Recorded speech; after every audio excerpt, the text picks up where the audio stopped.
Welcome back to SK classes. आज मैं आप लोगों को वृत्त, सर्किल, इससे संबंधित कुछ महत्वपूर्ण तथ्य, ठीक है, कुछ महत्वपूर्ण पॉइंट जो है जो एग्जाम में पूछे जाते हैं उसका वीडियो लेकर के मैं आप लोगों के सामने आया हूँ। ठीक है, अब जैसे यहाँ पे देखिए एक वृत्त है, यहाँ पे देखिए मैंने एक वृत्त बनाया है और वृत्त का देखिए जो सबसे इसके जो मध्य में है, ठीक है ना, मिडिल पॉइंट वृत्त का जो करेक्ट मध्य में है, इसे हम लोग क्या कहते हैं, वृत्त का केंद्र कहते हैं। इसे क्या कहते हैं, इसे हम लोग वृत्त का क्या कहते हैं, केंद्र कहते हैं। ठीक है, अब यहां से देखिए केंद्र है, केंद्र से लेकर के यहां से वृत्त की बीच की दूरी कहीं से खींच देंगे या कहीं यहां से देखिए यहां तक हो गया ओ से, जैसे यहां पे मान लेते हैं केंद्र क्या है ओ, और यहां पे वृत्त का एक बिंदु ले लिए, वृत्त की परिधि पर एक बिंदु ले लिए ए, तो ओ से लेकर के ए तक, यहां तक जो कहीं इधर कहीं खींच देंगे, इधर खींचे, देखिए इधर खींच दिए, इधर खींच दिए, इधर खींच दिए, सब के सब एक दूसरे के क्या होगा, बराबर होगा। और ये सब क्या कहलाएगा, ये वृत्त की त्रिज्या कहलाता है। ये वृत्त की क्या कहलाता है, त्रिज्या कहलाता है, जिसे हम आर से सूचित करते हैं। वृत्त की त्रिज्या को कौन चीज से सूचित करते हैं, आर से सूचित करते हैं। ठीक है, अब उसके बाद यहाँ पे देखिए ए है और यहाँ पे बी। अब ए से लेकर के बी तक की बीच की दूरी, यानी वृत्त के केंद्र से गुजरने वाली जो रेखा होती है जिसके दोनों सिरा कहां पे स्थित हो, वृत्त पर स्थित हो, उसे हम लोग क्या कहते हैं, वृत्त का व्यास कहते हैं। वृत्त के परिधि पर, वृत्त के परिधि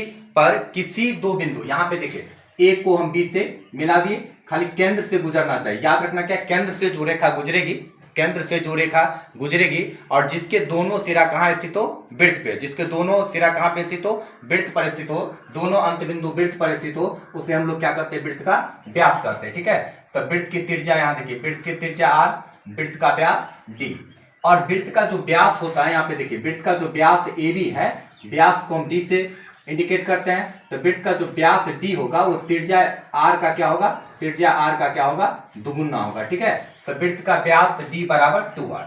वृत्त की परिधि यहाँ पे देखिए, जैसे यहां से हम ए से चले, फिर ऐसे करके इस पर घूम करके यहां से यहां आ गए, तो इसे हम लोग कहते हैं वृत्त की परिधि। वृत्त की परिधि को सी से सूचित करते हैं, तो वृत्त की परिधि सी बराबर क्या होता है, 2πr या पाई डी। ठीक है ना, 2πr, जहां पे पाई का मान कितना होता है, तो पाई का मान 22/7 होता है, पाई का मान 22/7, या इसे दशमलव में 3.14 लेते, कितना लेते, 3.14 पाई का मान लेते। ठीक है, पाई एक अपरिमेय संख्या, पाई क्या है, पाई एक अपरिमेय संख्या है, लेकिन पाई का मान जो होता है 22/7 परमेय संख्या के सन्निकट होता है, तो इसीलिए 22/7 एक परमेय संख्या है, लेकिन पाई क्या है, एक अपरिमेय संख्या। ठीक है, अब यहां देखिए वृत्त का क्षेत्रफल ए, वृत्त का क्षेत्रफल को ए से इंडिकेट करते हैं, तो वृत्त का क्षेत्रफल ए बराबर क्या होता है, पाई आर स्क्वायर। वृत्त का क्षेत्रफल ए बराबर क्या होता है, पाई आर स्क्वायर। अब यहां देखिए वृत्त का व्यास वृत्त की सबसे बड़ी जीवा होती है। अब जैसे यहाँ पे देखिए कोई वृत्त हम ले रहे हैं, यहाँ पे देखिए एक वृत्त ले रहे हैं, तो यहाँ पे देखिए ये जो वृत्त है, तो जीवा किसे कहते हैं, वृत्त के किसी भी दो बिंदु को, यहाँ इसका सेंटर हो गया, देखिए यहाँ पे किसी दो बिंदु को मिला देंगे, वृत्त की परिधि पर स्थित किसी भी दो बिंदु को मिला देंगे, उसे हम वृत्त की जीवा कहते हैं। तो देखिए सबसे बड़ी जीवा क्या होगा, वृत्त का व्यास। वृत्त की जो व्यास होती है, यानी वृत्त में वृत्त की जो व्यास होगा वो वृत्त की सबसे बड़ी जीवा होगा, इससे बड़ी कोई जीवा वृत्त में नहीं हो सकती। ठीक है, अगला पॉइंट देखिए मेरा क्या है, तो वृत्त का व्यास वृत्त की सबसे बड़ी जीवा होता है। अगला लिखे, किसी बाह्य बिंदु से वृत्त की दो स्पर्श रेखाएं खींची जा सकती है। अब यहां देखिए, यहां पे जैसे मेरा वृत्त है, अब यहां पे देखिए, अब बाह्य बिंदु, इस पे हम एक बिंदु, ये वृत्त हो गया, अब यहां पे एक बाहरी बिंदु ले लिए, बाह्य बिंदु, इससे वृत्त की कितनी स्पर्श रेखा खींच सकते हैं, तो यहां पे किसी बाह्य बिंदु से वृत्त की केवल दो स्पर्श रेखा खींची जा सकती है। यहां पे जैसे हम पी ले लेते हैं, तो पी ए और पी बी, और ये दोनों रेखा हमेशा क्या होगा, बराबर होगा। याद क्या रखना है, पी ए बराबर होगा हमेशा किसका, पी बी का। बाह्य बिंदु से यदि कोई वृत्त की स्पर्श रेखा खींची गई है तो दोनों रेखा आपस में क्या होती है, बराबर होती है, तो पी ए बराबर क्या हो गया, पी बी। तो बाह्य बिंदु से वृत्त की दो स्पर्श रेखाएं खींची जा सकती है, और वो दोनों स्पर्श रेखाएं परस्पर क्या होती है, समान होती है, बराबर होती है। ठीक है, चलिए ये पॉइंट हो गया मेरा।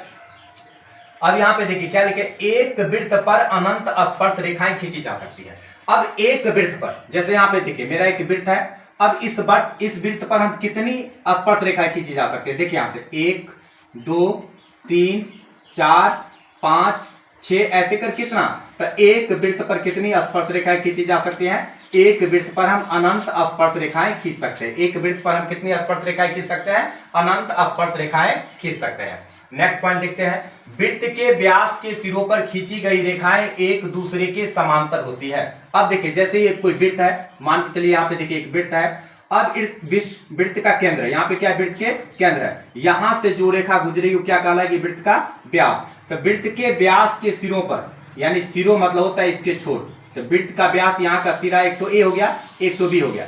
अब वृत्त के व्यास के सिरों पर जो ये रेखा हम खींच रहे हैं, ये दोनों एक दूसरे के क्या होते हैं, समांतर होते हैं। ये दोनों एक दूसरे के क्या होते हैं, समांतर होते हैं, ठीक है। तो वृत्त के व्यास के सिरों पर, वृत्त के व्यास का दो सिरा होगा और दोनों सिरा पर जो हम रेखाखंड वहां पे खींचेंगे, रेखा जो खींचेंगे वो दोनों रेखा एक दूसरे के, देखिए यहाँ पे ये रेखा, जैसे यहाँ पे हम नाम रख देते हैं इसका एम एन और यहाँ पे दे दिए पी क्यू। तो एम एन क्या होगा, यहाँ पे देखिएगा एम एन समानांतर होगा किसका, पी क्यू का। एम एन समानांतर किसका होगा, पी क्यू का। तो वृत्त के व्यास के सिरों पर खींची गई रेखा एक दूसरे के क्या होती है, समांतर होती है। नेक्स्ट पॉइंट देखिए, यदि दो वृत्त एक दूसरे को स्पर्श नहीं करे तो उभयनिष्ठ स्पर्श रेखाओं की संख्या 0 या 4 होती है। अब देखिए यहाँ पे जैसे हम दो वृत्त लेते हैं, एक वृत्त देखिए यहाँ पे, एक वृत्त ये हो गया मेरा दूसरा वृत्त, ये दोनों एक दूसरे को देखिए स्पर्श नहीं कर रहा है, यानी टच नहीं कर रहा है। तो उभयनिष्ठ स्पर्श, उभयनिष्ठ स्पर्श रेखा मतलब जो दोनों को टच करे। तो उभयनिष्ठ स्पर्श रेखाओं की संख्या कितनी लिखे, 0 या 4। तो यहां पे देखिए एक तो 1 2, दूसरा देखिए यहां पे, यहां से टच करेगा 3 और यहां से 4।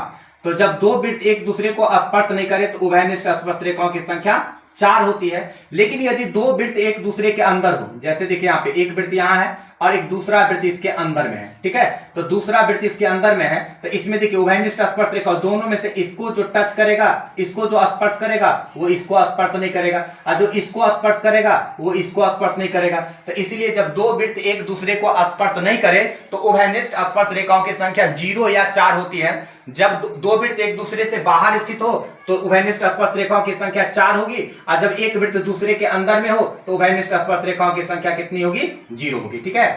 अगला है मेरा कि यदि, अगला पॉइंट देखते हैं, यदि दो वृत्त, यहां देखिए, यदि दो वृत्त एक दूसरे को बाह्य स्पर्श करे तो उभयनिष्ठ स्पर्श रेखाओं की संख्या 3 होती है। यहां पे देखिए दो वृत्त लेते हैं, यदि दो वृत्त एक दूसरे को, दो वृत्त एक दूसरे को बाह्य स्पर्श करे मतलब बाहर में टच करे, देखिए दो वृत्त एक दूसरे को यहां पे देखिए टच कर रहा है, तो उभयनिष्ठ स्पर्श रेखाओं की संख्या कितनी होती है, 3 होती है। उभयनिष्ठ स्पर्श रेखाओं की संख्या 3 होती है। कैसे होती है, यहां देखिए एक तो यहां से खींच दीजिए, दोनों को देखिए, दोनों को टच कर रहा है, यहां पे देखिए एक तो यहां खींचिए, दोनों को टच कर रहा है, और एक तो देखिए यदि हम बीच से इसको गुजार दे तो देखिए बीच से जाएगा तो दोनों वृत्त को स्पर्श कर रहा है। तो जब दो वृत्त एक दूसरे को बाह्य स्पर्श करे, क्या ठीक है, जब दो वृत्त एक दूसरे को बाह्य स्पर्श करे, बाहर में टच करे, तो उभयनिष्ठ स्पर्श रेखाओं की संख्या कितनी होती है, 3 होती है। नेक्स्ट पॉइंट देखते हैं, यदि दो वृत्त एक दूसरे को अंतः स्पर्श करे तो उभयनिष्ठ स्पर्श रेखाओं की संख्या 1 होती है। अब देखिए यहाँ पे जैसे दो वृत्त है,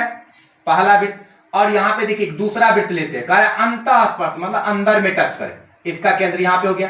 तो जब दो वृत्त एक दूसरे को अंतः स्पर्श करते हैं तो उभयनिष्ठ स्पर्श रेखाओं की संख्या कितनी होती है, तो उभयनिष्ठ स्पर्श रेखाओं की संख्या 1 होती है। जब दो वृत्त, यहाँ पे दिखा है, जब दो वृत्त एक दूसरे को अंतः स्पर्श करते हैं तो उभयनिष्ठ स्पर्श रेखाओं की संख्या कितनी होती है, 1 होती है।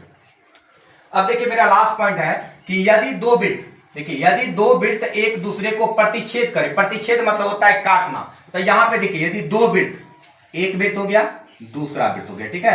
अब दोनों का सेंटर, इसका यहां सेंटर, ठीक है। अब देखिए यदि दो वृत्त एक दूसरे को प्रतिच्छेद करते हैं तो उभयनिष्ठ स्पर्श रेखाओं की संख्या कितना, 1 और 1 2। इसके अलावा और कोई रेखा ऐसा नहीं खींच सकते हैं जो दोनों को टच करे, दोनों को स्पर्श करे। तो जब दो वृत्त एक दूसरे को प्रतिच्छेद करे तो उभयनिष्ठ स्पर्श रेखाओं की संख्या कितना होती है, 2 होती है, ठीक है। तो वृत्त से रिलेटेड ये सारे पॉइंट से क्वेश्चन पूछे जाते हैं, 10th के एग्जाम में भी और 9th के एग्जाम में भी पूछे जाते हैं। यदि आएगा तो इस पॉइंट से यदि क्वेश्चन आएगा तो आप लोग आसानी से इसको समझ करके आसानी से क्वेश्चन को सॉल्व कर सकते हैं। नेक्स्ट वीडियो में आप लोग के सामने फिर नए वीडियो के साथ, नए ट्रिक के साथ उपस्थित होता हूं। Thank you so much.